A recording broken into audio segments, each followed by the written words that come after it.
whatever, man. It's Cinderella. Yeah. It's The Disney one. but the other Disney one. The Disney animated one from the year 1950. The Disney feature film Cinderella. Non-laugh-o-gram Cinderella. Did we talk about a laugh-o-gram? We did. Okay. We've covered Georges Méliès's Cinderella #1 from 1899. The full title. Georges Méliès's Cinderella #2 from, I think, 1911, maybe? Sounds vaguely right, yeah. We've got Lotte Reinecker and Disney's dueling Cinderellas adaptations of the same year. One much better than the other. And now the 5th Cinderella, I believe, that we've talked about. The feature film Cinderella. And I mean, I would say this is generally considered like the definitive film version of Cinderella. I suppose so. There is also the Disney live action Kenneth Branagh film, Which is one of the better live action Disney I haven't films. seen it. I've heard it is one of the better ones. Yeah. So, yeah. This one, a classic Disney animated picture. Yeah, this was not one of my Disney films that I saw as a kid. I was watching it for the first time for this. I'm like 95% sure I saw it at some point as a kid, but it had been long enough where I was basically watching it fresh. What do you think of this one? It's kind of weird in some ways. My initial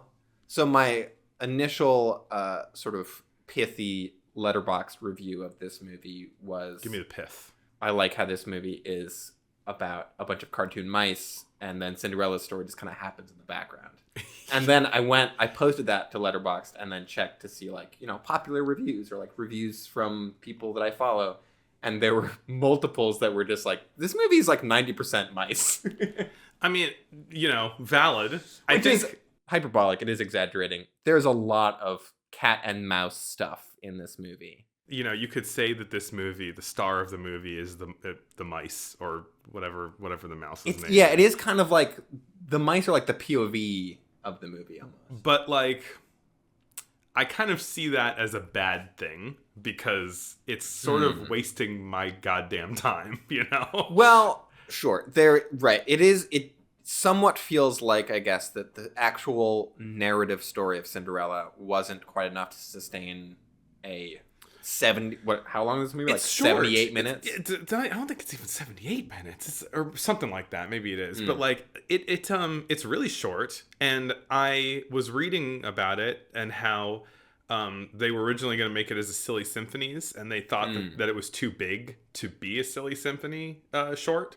But this is also not enough story to fill out the whole movie, and it's a pretty short movie. It's a pretty short movie, and right. I mean, percentage-wise, who's to say? But it does kind of feel like about 40% of this movie is wholly unrelated to the character of Cinderella, and is just following the misadventures of the mice and cat that live in her house. And I'm sounding really negative on this movie. I liked it. It was fine. It's a fun movie. But I think also that the mouse stuff, it's pretty derivative. It feels like Tom and Jerry knockoff stuff, A little bit, yeah. A lot of the gags. It's cat and mouse stuff. It's cat and mouse stuff, and it's not nearly as elaborate as most Tom and Jerry. It's not. It feels not as good, because they're doing Tom and Jerry style gags. They're with these cat and mouse stuff. It's not just that it's cat and mouse. They're doing Tom and Jerry style gags with it, and it falls a little more flat and it's a little less zany than Tom and Jerry. Which is funny that the rest of the movie is not like that at all. The actual Cinderella narrative is not earnest. It's not really ever played for comedy. Right. There's musical numbers and there's songs in it. Yeah. It is a musical. Yeah, no, tonally it feels very different than the cat and mouse stuff. Yeah. And, I don't know. They're cute. It's more Disney cute animal sidekicks, I guess.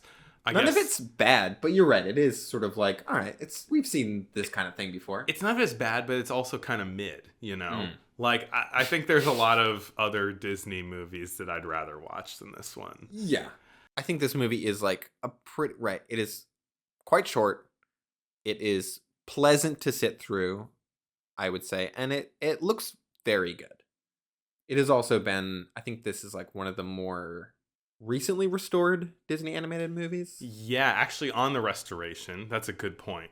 I got a Blu-ray of this, Mm-hmm. and I started watching the Blu-ray, and it looked like crap. Whoa. Like the Blu-ray, the HD version of this is kind of notable for being like DNR'd to hell. Dang. Everything looked kind of plasticky, and all the film grain was gone. It looked like it was like the film, like the colors were so chunky, like with the film grain taken out, that it almost looked like it was made in Flash or something like that. And so I started watching it, and I was like, "There's something really wrong here." And I switched to a more recent 4K restoration that kept some of the grain in, and it looked so much better. I'm assuming that 4K restoration is what's on Disney Plus, which is how I watched it.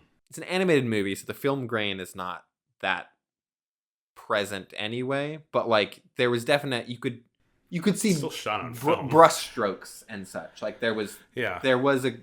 I thought a good amount of texture. That's good. Yeah, it probably is their new restoration.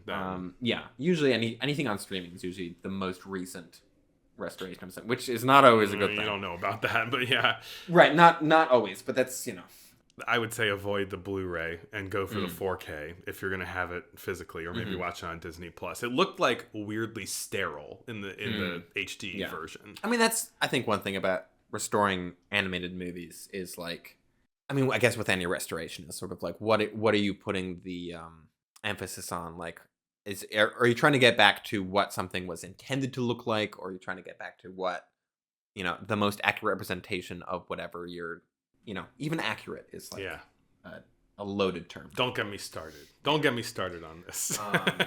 All of which is to say, the version of it that I watched, I thought looked very nice. I thought the colors really popped. I thought the actual animation of it is like very lavish. In parts, yeah. I think that watching this, I did not really remember how much like rotoscoping. Why am I complaining so much? How much rotoscoping is in? Is rotoscoping a bad thing? I don't like rotoscoping. Okay. No, like it's definitely a. I mean, it works in some context. It's its own thing. I think it like worked okay in Pinocchio because it was sort of supposed to be this otherworldly fairy or whatever. There's something uncanny about rotoscoping a lot of the time. And your main character in this is rotoscoped the entire time. Yeah. Like Disney animators used a lot of like live action reference footage. I think most of the human characters in this are rotoscoped. Well, not the more cartoony ones. Like the king isn't rotoscoped, And I like that. I like that look. I like the more that like style of animation is much more expressive. It's what you think of when you think of classic Disney animation. But I will say the fairy godmother is not rotoscoped, or at least she doesn't look obviously rotoscoped. And I think the scene with the fairy godmother. I wish that she was in this movie more because it does kind of come out of nowhere. It comes out of nowhere, but I'm not saying that as a complaint. I think that the fairy godmother is a great part of this movie. That scene has some really cool animation in it. What I really love is her wand and how it's got this like slow trail of sparkles that follows behind it. A lot of sparkles in this movie. A lot of sparkles, very Disney magic. But yeah, it's like it's on a much longer delay than you would expect. And so she's moving at full speed, but then like these sparkles just hang in the air for like just long enough that it like feels very, very like it's just summoning magic into the air. It's a really good touch, I think. And the sparkles also have, we're moving into the 1950s, and the sparkles almost have this like mid-century modern kind of starburst look to mid-century modern does love a sparkle or a starburst, right? It's true. Yeah. Yeah, a lot of fun animation, the bibbidi bobbidi boo part. I also really like the carriage and the way the carriage is kind of like, or like the pumpkin is turning into the carriage, and that transformation is really good. It's almost got like a bit of a fleshy Akira kind of thing going on. I don't think it's meant to be scary, but it's cool, smooth animation of like tendrils turning into wheels and all that. Yeah, and like the animals being turned into other animals. Yeah. It is crazy that Animorphs. it's like, we need horses to draw this carriage. We have a horse, but we're going to turn that horse into a person and turn the mice into horses. That's just you gotta, that's like the levels, right? Yeah. Yeah, like that. That was probably my biggest takeaway. Was just like, this is very nicely animated. Yeah, and the musical sequences too. The part where she's like scrubbing and like you see the bubbles and the cool kind of like reflections and everything like that. One of the things that my partner is not really a big fan of musicals, and something I was mentioning, she was like enjoying the musical animations in this, and something I was sort of mentioning that she thought was like an interesting way of kind of looking at musicals is that the idea of somebody breaking into song breaks reality enough that you can use it as an excuse to do much more daring reality bending visual stuff. Yeah. And that's like something that musicals can get away with, having these like kind of non-literal sequences in them that I think is, it's something a strength something of that the I medium. wish more non-musical movies would Absolutely. do. Absolutely. Yeah, I don't know. It's Cinderella, man. Like Cinderella. It's Cinderella. No, Cinderella Man is a different movie. Yeah, it's like the castle in this movie, I think, is it kind of the model for the Disney castle? I think that there's like different Disney castles and different Disney parks, and like there's one that's modeled after this one. There's another that's modeled after Sleeping Beauty or something like that. Like they're specific castles, I believe. Yeah. I gotta get a Disney adult on here. I don't know. Yeah. Yeah. With the new Cinderella, the 2015 one, I remember something that really stuck with me. We're talking about the horse turning into a man, and then like I think one of my favorite moments from that movie, it's like a little joke when that happens, and the horse turns into a guy. He lands in the seat, the driver's seat of the carriage, and he's just like, I can't drive, I'm a horse. I'm like, that's good. I like that. Who plays the horse? I don't know, some guy. I don't know. All right. It's not like Steve Coogan or somebody. Not that I know of. Okay. Oh, I guess one other thing, a thought that I had while watching this is that I was seeing a lot of crossover with a much later Disney animated movie, Aladdin. I think the design of the king is very similar to the design of the Sultan. Yeah, he's like a design. Colonel Blimp version of the Sultan. Sure, yeah. And even the kind of like general premise and kind of like the sort of central romance is kind of gender swapped from this movie, where there's like the wealthy all right, yeah, child of the ruler who's sort of like, oh, I'm trapped in this gilded cage. Yeah, except that this like Prince Valium ass guy is like so bland. He's literally a non-character. I don't think he has any dialogue. He does have the tiniest amount of dialogue. Yeah, it is like he's almost an off-screen character. He's no Princess Jasmine, I'll tell you that. That's for damn sure. And then the sort of like plucky, poverty-stricken hero, who is Aladdin / Cinderella, who gets a magical makeover. True. So like Aladdin is like almost a remake of Cinderella in some ways. He's a bit of a Cinderella man. Yeah, there you go. And there's a sort of a vizier kind of esque character in this, but Jafar is very sinister. This guy is much more bumbling.